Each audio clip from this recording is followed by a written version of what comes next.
Hi, and welcome to another edition of Tina's Take on AI. Today, I'm very excited to have Jason Englehardt with me, and he's going to talk about some of the things that he's doing to bring funding to smaller companies that are early stage, and talk a little bit about how instead of just being a funding agent, they're also partners in helping you position yourself correctly and market yourself correctly and identify the right type of investors. So it's really exciting. I obviously came from a background of fundraising, so I was very excited to meet Jason, learn more about what he's doing, and I think you're going to find it very interesting as well.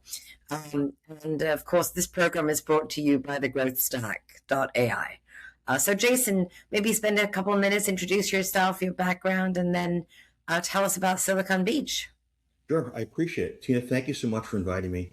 Wonderful to be here. So my background, I spent the majority of my career on Wall Street, and I built products for American Express, Bank of New York, J.P. Morgan. My last official role on the street, I was the CFO of Wealth Management for TIAA, which at the time was a Fortune 100, 175 company like that, something like that. And what I did was I built products and I helped them scale. I was responsible for product management at JP Morgan, and I worked at Lab Morgan for a little bit while it was still going on, and built a $52 billion business at JP Morgan and dozens of products that all generate between $100 to $500 million a year in revenue. And the mantra or the guide rails were that if it wasn't making $100 million a year, it was a hobby. And what you may not know, but I learned recently when I was talking to Gregory Grant from the city, is that it's somewhere like, I don't know, I think he said, it's probably, I'm sure I got the number wrong. I think he said something like, 5% or 6% of the companies generate over $100 million. Yeah. Right. So, if that's the number, maybe it's a little higher, maybe it's a little lower. I'm not exactly sure. So don't entirely quote me on it, but, I didn't realize how significant it was at the time, but it was significant. And from there, I then helped raise money for an NBA franchise acquisition, and then became the president of AI and fintech companies. I was commuting back and forth from Jacksonville to New York for on a weekly basis for a long time, and I decided to to start to focus on how do you use the skills that I've been taught over the years, and you know, it's funny because they always talk about someone who went to Harvard finds a way to always put them into the conversation, right? Yeah, So yeah. when J.P. Morgan sent us to Harvard to learn about product management, how do I use those skills um, to help smaller businesses kind of punch above their weight? And what I started to do was I started to go to a lot of different pitch events. Some were online, some were in person. And what I found was, and no offense to Shark Tank, which I think is wonderful, but I found that a lot of the people that are running those events want to operate as if they are Mr. Wonderful. While I may have the haircut, I don't. I don't take that approach, right? I don't want to tell someone take it out back and shoot it. I Yeah, don't. yeah. Not like Lori. I cannot pick a winner versus a hero versus zero, and I'm not going to, whatever the other comments that people make. What I do know is the market's going to tell you that. Yeah. And what I'd like to do is provide people the tools to find out if the market's going to do that. So as I'm listening to all these things, and I see between 2,000 and 3,000 pitch decks a year. What I've been doing is I started online via Zoom, and then eventually moved to in person here in Jacksonville. And luckily for me, Northwestern Mutual, the person that runs Northwestern Mutual, the local office, said, "Hey, listen, I'll give you a conference room." We outgrew that conference room extremely quickly, and the University of North Florida was there, and they said, "Well, we have a bigger space for you." Yeah. So I've been sponsored by the University of North Florida here in Jacksonville, who's been absolutely a wonderful partner. The dean of the Coggin School of Business has been wonderful to me, as well as Menexus and some other aspects of the university. And they've given us the opportunity to create this forum on their campus. And with that, we have continued to outgrow that space. So now they moved us to the student union conference room, which starts at 150 and goes to 700 by just taking some walls down. So we outgrew their large conference room, which held 170, I believe, 160, and we kind of broke fire code a few months ago, which is a wonderful thing to do. And the other thing that I do is with these pitch events, I work with people and I try to get them really ready for the event, but then it's some of the work happens afterwards as well. But then I also bring people in to speak. So I had someone from Band of Angels come in from San Francisco. I had a woman come in from Denver, part of a private equity firm, and she gave a wonderful speech about what does it really mean to raise money and what are the steps and skills required. And then this last month in January, we had a gentleman who is the national senior managing director of Bernstein come in, and he spoke about, what's your real passion and how do you identify your real passion to make things happen for you. So that was really incredible as well. And I always like watching the audience when I have these people present because I know who they are. And I always want to make sure that we're hitting, right? And I was very happy and very satisfied each time. When people are getting up and taking pictures Yeah.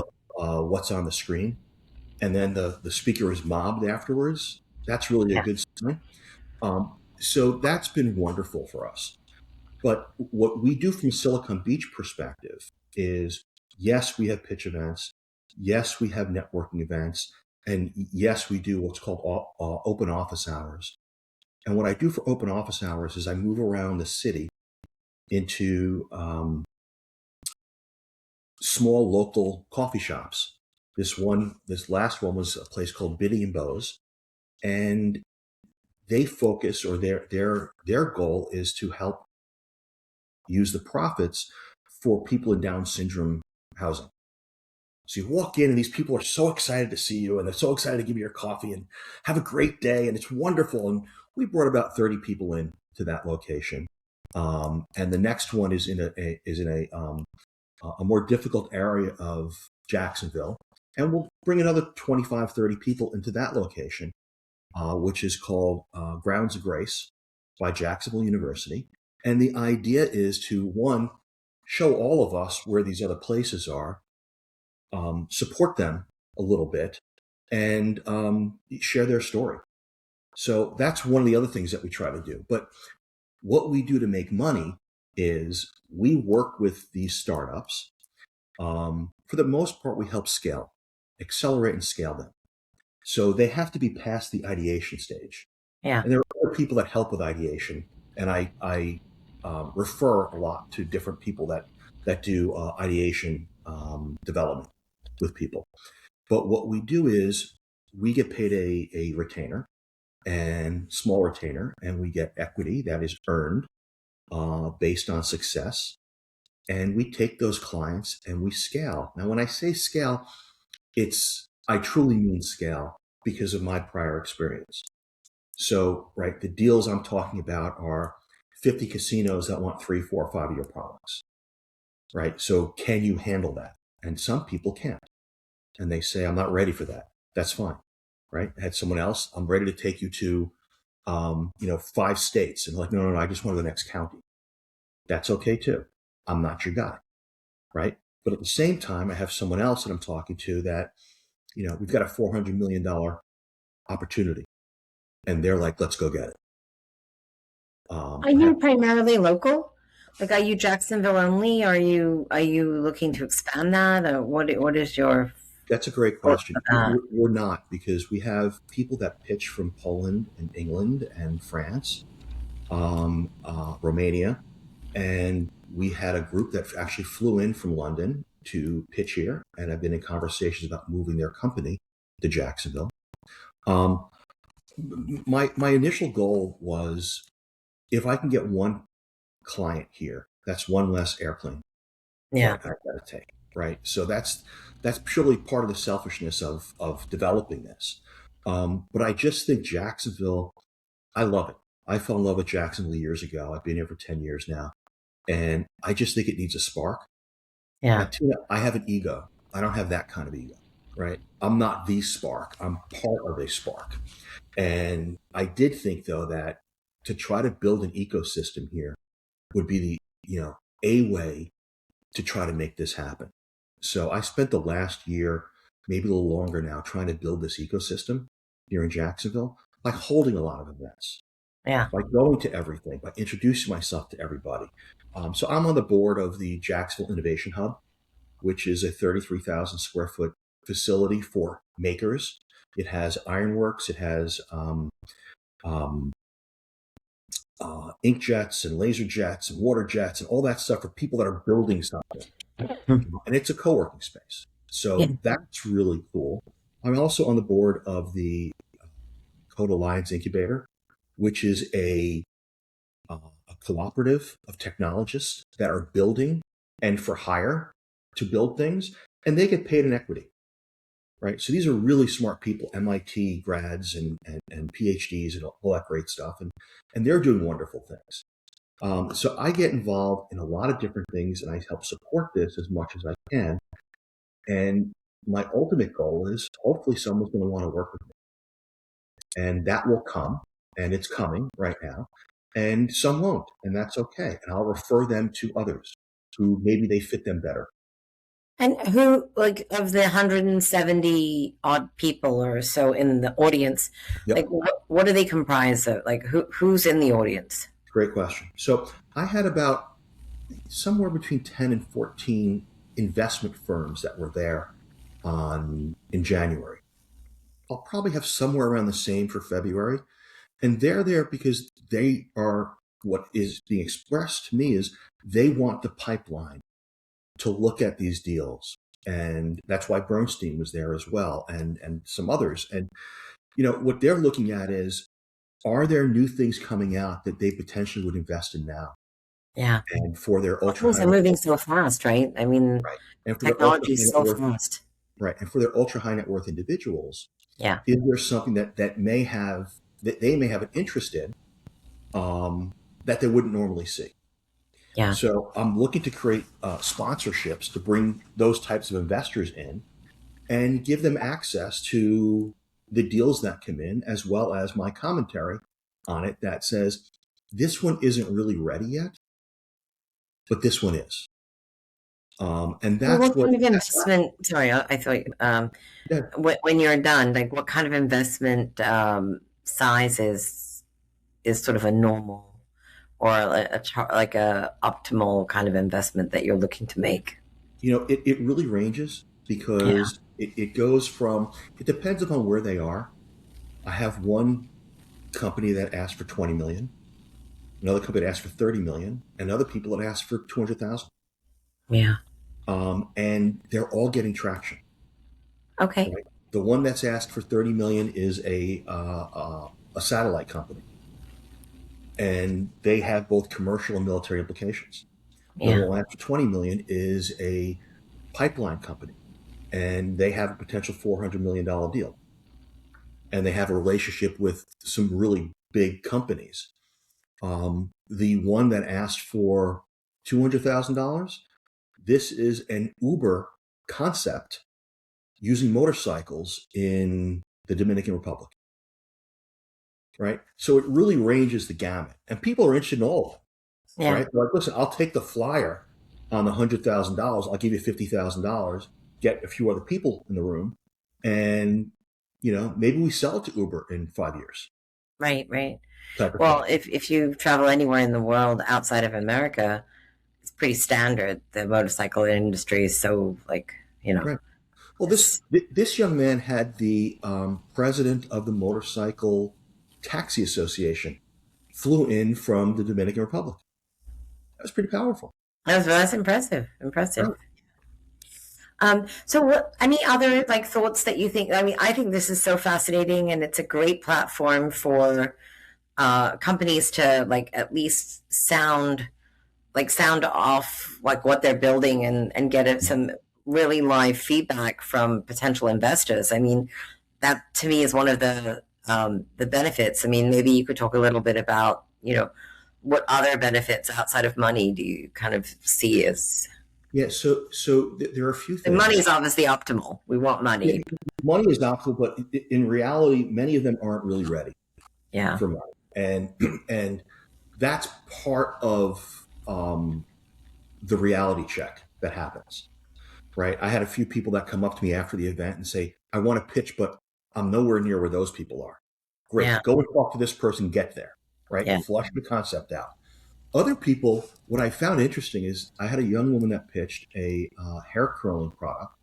Obviously, I'm not the target audience, but it was fascinating because I'm not going to say what it was, but um, I found her a mentor in the room who's been working with her, and she continues to come to these pitch events and holds meetings at the pitch events. So she had a manufacturer there, she had an investor there, and I think that's amazing, right? So it's Yeah. all building that community, that comfort.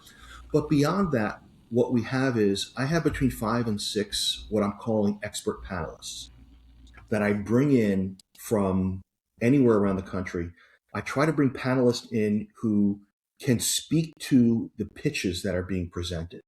So I'll find a military person if it's a DoD event. I'll find fintech people. I have a woman who's the CIO of a bank who's going to be a panelist for the February event because I have a fintech there. And I figured that would be a wonderful person to actually listen to what's going on. I have medical people that are coming and will be panelists because I have people pitching medical concepts. So I try to do things like that and bring those people in. And what we do is at the end of the night, there are two things that happen. One is I ask each panelist for their top three, and they present their top three and why. And they're not all the same, and that's fine. During the pitch event, it's a 5-minute pitch event, and then we open it up to the panel.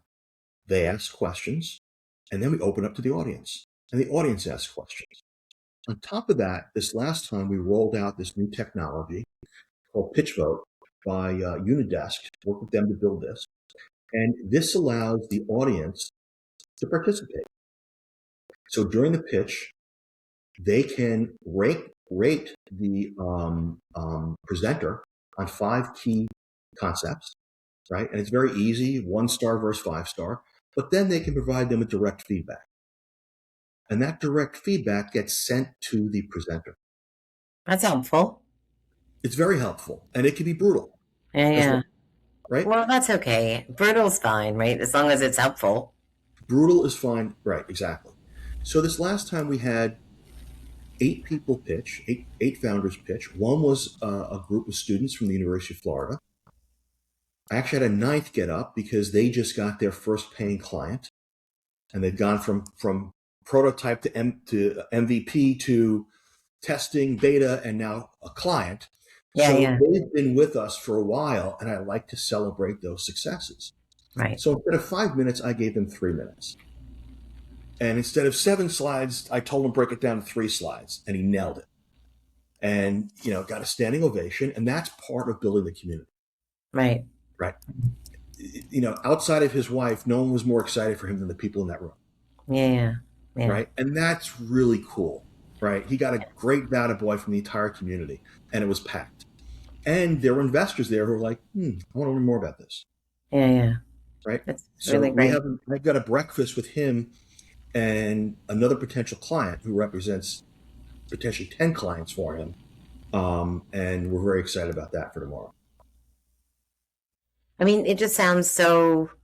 And how long have you been doing this? It's pretty new, right? Well, so I kind of started about 2 years ago, and I focused on 1 or 2 clients, and they weren't satisfying me.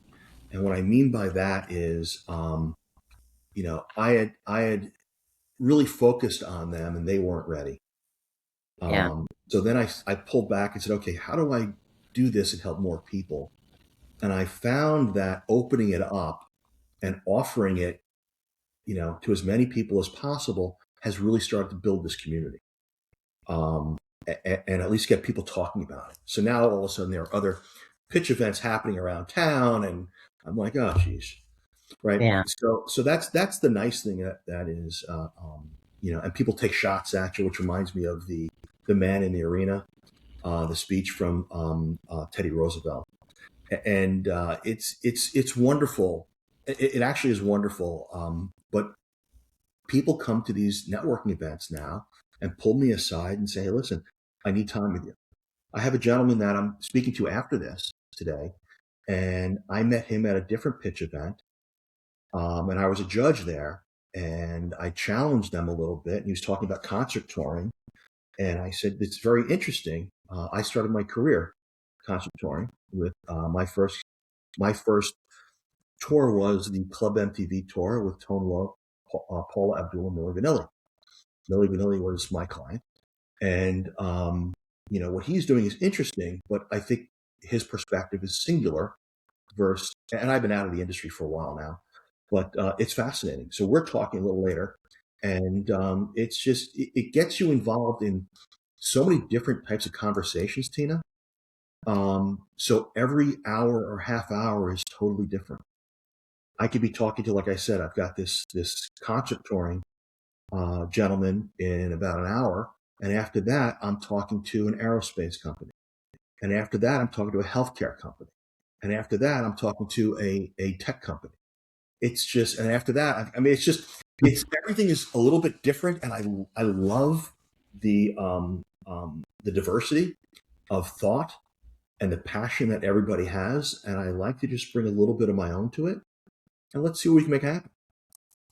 It's very exciting. I mean, I told you the first time we spoke, I feel like this is like, when you think about the speed of everything that's going on, and there's a lot of companies that they really, they're not versed in what investors are looking for, and they're not versed in how to present their ideas. So to me, I feel like this is such a great opportunity for a lot of those young companies to kind of get some guidance, and so I got very excited about it. So well, thank you. Yeah, what I find is in many cases you're dealing with a technologist or an engineer. Yeah, and they are brilliant. Yeah, but at many times they bury the lead yeah, of what's really important to the investor or even the audience or the potential client. Because in many cases, they're so excited about their child yeah. that they want to tell you about all 10 fingers and all 10 toes, and look at their nose and their ears, work, and look how the ears work. And the reality is we don't care. Yeah. Right? We want to know that it's a fully functional, whatever it is that you've built, and that it works. Correct. Right? I don't always care about the details, and the investors don't. And what's the problem you're solving? Let's get to it. Yeah. And that's the challenge, right? And I use that term a lot, that you've buried the headline. Yeah. Right. The headline is this, and they Yeah, go the solution. no. Right. Yeah. Right. So when could you just as we wrap up, tell everybody when your February event is and how they can participate? Sure. So it's February 26th, Thursday. It's at the University of North Florida. I'm working to get it on Zoom. Now that we've switched locations, I've got to figure out how to make that happen. If you go to www.silicon-beach.ai, there are networking events. Everything's there. Click on it. It takes you to our meetup page where you can register. And if we can get the Zoom up, we will have it up, and everyone will know what that is. But please register, and we'd love to see as many people there as possible. We had, I think, about 140, 150 people in person, another 30 or 40 people on Zoom last time. So it was, what an amazing turnout. Amazing. Especially from where we were. Well, thank you so much, Jason, for joining us today. I am so impressed with everything that you've built in just 2 years. It's just amazing. And I'm excited to hear about some of the companies that you're helping bring to market, because I know, they're going to be revenue generating, and they're going to be ready for prime time. So it's going to be really great. So thank you. Thank you so much, Tina. Thank you for the opportunity. Jason, hang on a second. I'm just going to, as we end, thank you everyone for joining us today.